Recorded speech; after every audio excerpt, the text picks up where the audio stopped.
A constructive and welcome step was how the US described the first day of indirect talks with Iran. Officials from 5 world powers, Russia, China, Germany, France and Britain, met with Iran at Austria's Grand Vienna Hotel.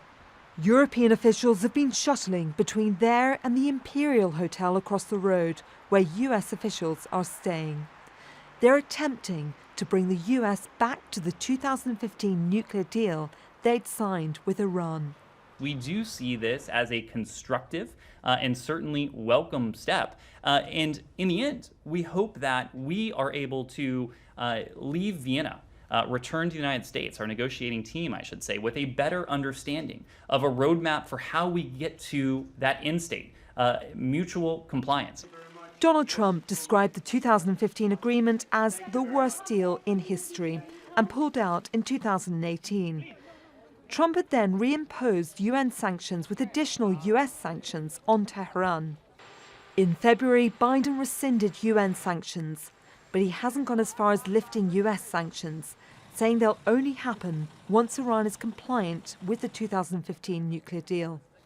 Since then, Iran has been violating the terms of the deal and was reported to have reached 12 times the levels permitted of enriched uranium stockpile. But Iran now also agrees negotiations are on the right path. We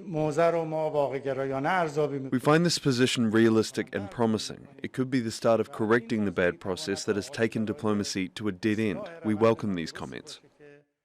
Not long after Tuesday's Vienna meeting had concluded, there were reports that an Iranian ship was damaged by a mine in the Red Sea.